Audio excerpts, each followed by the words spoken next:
Gatsata bisobanura iki? Gatsata bikomoka ku nshinga ya kera y'urunyakirima bita gutsata.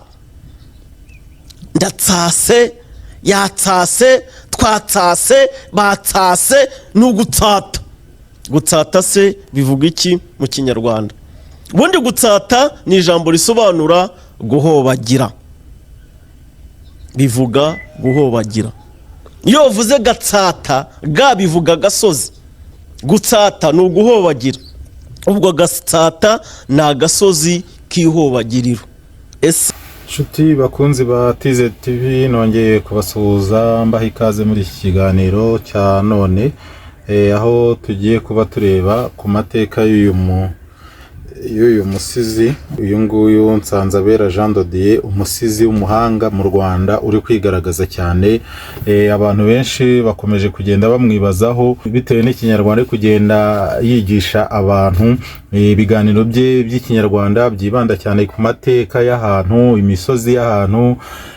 Yatugejejeho amateka y'imisozi ya za Kimironko, atugezaho amateka y'imisozi nka Kigali, yagiye atugezaho amateka agiye atandukanye. Uyu mugabo rero Nsanzabera Jean de Dieu akaba ari umusizi w'umuhanga cyane, ariko kandi icyari koroje ni iki kiganiro aherutse gukora avuga ku mateka ya Gasyata, aho mwiyumviye neza ko uyu mugabo yagarutse ku izina Gasyata icyo bisobanuye, akavuga neza ko Gasyata bishatse kuvuga umusozi w'ihobagiriro. Mwakikurikiye neza, batagikurikiye musubize inyuma mwumve neza, aho yagiye avuga ko ga bisobanura agasozi, naho tsata, gutsata bikavuga guhobagira, wabiteranya bikitwa Gatsata, bikaba byitwa agasozi k'ihobagiriro. Ese koko nibyo aya mateka bariyo? Uyu mugabo abantu bakomeje kwibaza, se ibi bintu koko abikura he, abisoma hehe, yabyize hehe? Ni gute azana amateka abantu bakumva ni ibintu bishyashya, ariko kandi bikagira ukuntu asa n'ubihuza koko, nawe ukaba wakumva koko ko uyu mugabo afite ubwenge, afite inararibonye mu mateka y'u Rwanda, cyane cyane ko ari umugabo utoroshye ukunda kuba agaragara, afite amateka, afite package y'amateka y'imivugo, y'ibisigo, mbese ikinyarwanda cyose cyuzuye uyu mugabo yisangamo.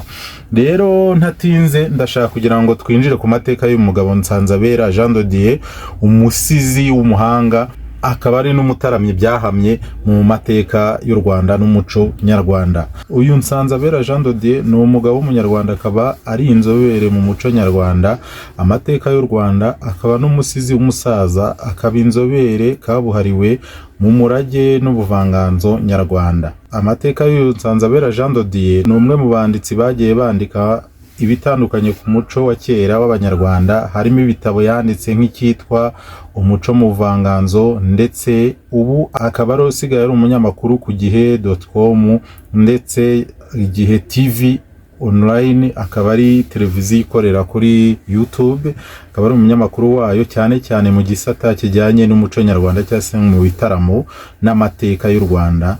Naho yahageze avuye kuri TV1 cyangwa se televiziyo ya KNC, aho yayoboraga ikiganiro cyitwa Muzehe Quiz.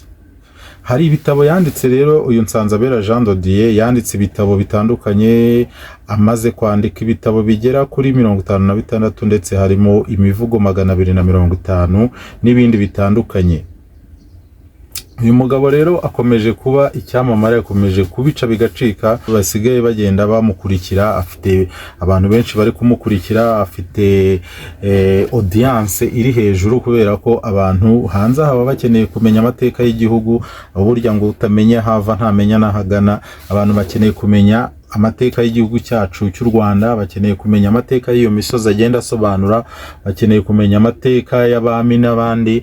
Nkaho uyu mugabo rero muri ibi bitabo 56 aherutse kuba asohora, harimo nk'icyitwa Nyiraruganzu wa kabiri Nyirarumaga, akaba ari igitabo yasohoye ku itariki 7 z'ukwezi kwa gatatu umwaka wa 2025 muri uyu mwaka turimo.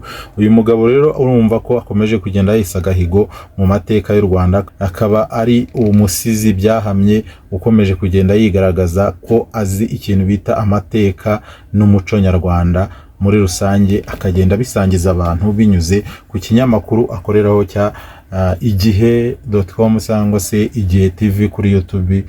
Urumva ni umugabo ukomeje kugenda abica bigacika. Ariko rero mujye mukurikira natwe TZ TV, mukande subscribe, mudufollowing, mudusharingira ibiganiro abantu benshi babimenye, kandi turabakunda cyane kubera inkunga yanyu mukomeza kugenda mudutera binyuze muri subscribe, share, comment n'ibindi bigiye bitandukanye. Dukuze uyu muryango wacu wa TZ TV kandi byose birashoboka hamwe n'Imana. Turabakunda cyane.